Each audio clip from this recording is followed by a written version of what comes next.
Thank you, Mr. Chairman. Good afternoon. Morning. Still morning. Good morning, Mr. Secretary. Thanks for joining us. I want to start off with permitting, and I think my colleague Mark Mustio hit on some of the work that PennDOT has done, particularly with their HOA permit requirements. I mean, utilizing electronic forms, they've really reduced the time and amount of time it works through. Instead of like starting off with just your mining, have you talked to the Secretary and see how they implemented their HOA permits? I assume it's probably a similar process to just adapt what they've done, bring it over to the department. Obviously, it works very well. Everybody's very happy with that process. Right. Well, and great question, Representative. And I will say that we have stolen shamelessly from PennDOT. Secretary Richards has been a great ally. Their CIO, Phil Tomasini, has been a tremendous help to the agency. So we are looking at what PennDOT does. We are also looking at some software platforms that are specific to our needs, and the early indication is that there might be an even simpler solution. We might not need the big machinery and the big software that PennDOT currently employs. There might be a simpler way for us to skin this cat. Okay. But PennDOT has been extremely helpful. We have partnered not only with PennDOT, but with DCED on our search for software platforms that can get us to electronic permitting. Good to hear. When we talk about permitting, there's minimum requirements that are met. When permits are kicked out, is the department asking for greater requirements than the minimums? Are you aware? No, very simply, Representative, if you meet the regulatory requirements, you get the permit. Okay. What is the process and who makes the final decision on the distribution of general funds to fund the various programs and activities of DEP? The General Assembly. We have seen a proliferation of permit fees charged by DEP to industry to fund various programs, for example, air quality, Title V, waste, mining, oil, gas, etc. Is the department expecting industry to pay 100% of the cost of running these programs? Well, that really is a question for the General Assembly. We could. And there's an argument to be made that the regulated community should pay the cost of the program. Typically, our fee packages do not cover 100% of the cost of the program because of sticker shock.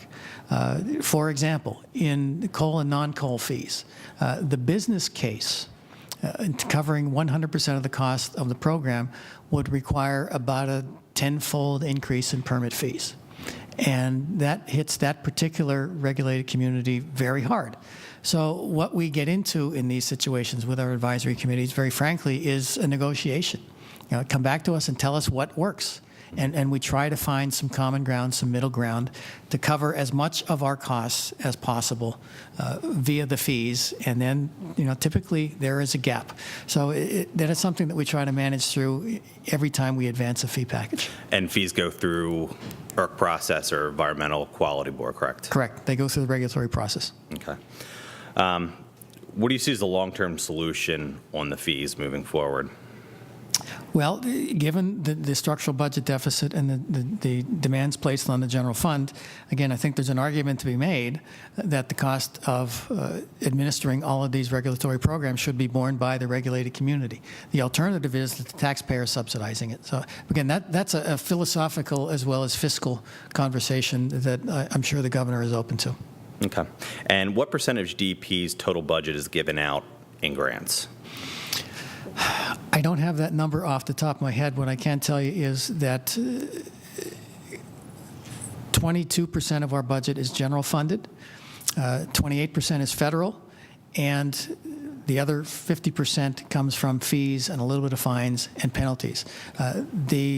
The special funds, we do give out some federal funding. We pass through, for example, in Chesapeake Bay.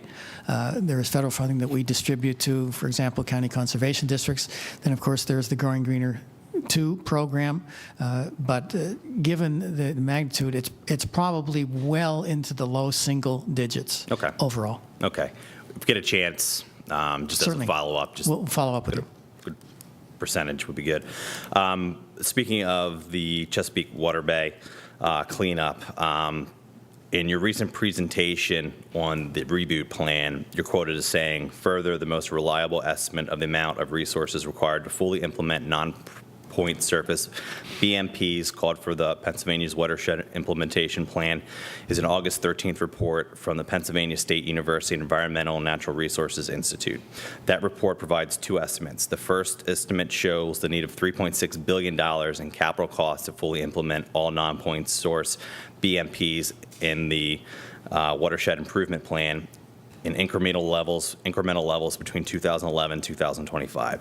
The second estimate annualizes costs through 2025 and includes operation and maintenance costs, resulting in a figure of $378.3 million per year.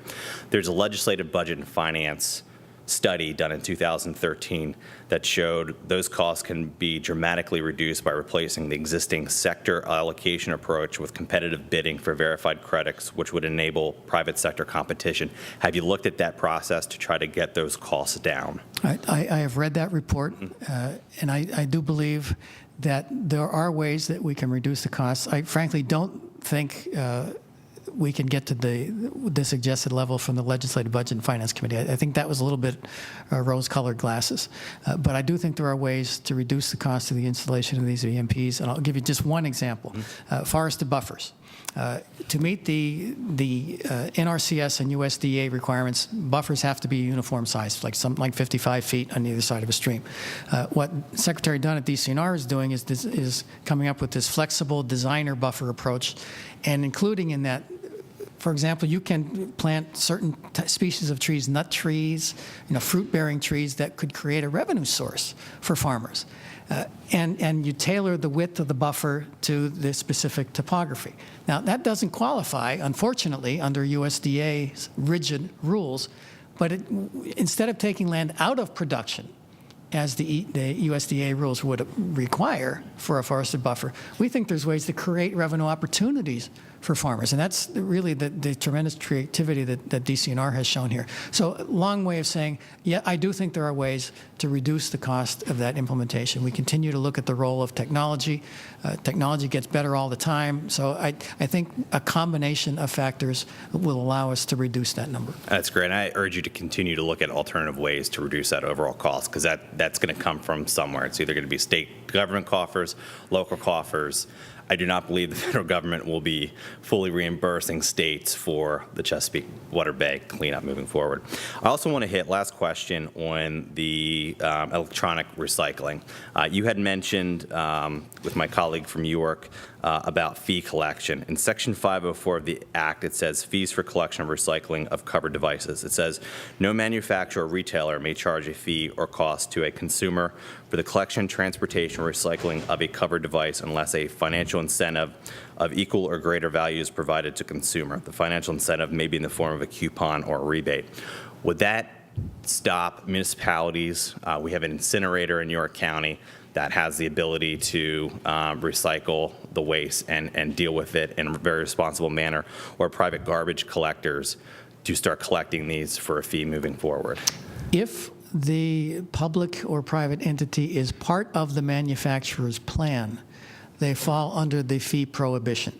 So, for example, if a solid waste authority is built into a manufacturer's compliance plan, then that particular authority cannot charge a fee. Okay. And we've looked at that very closely. If they're outside of it? If they're outside of it, they can. Okay. Thank you.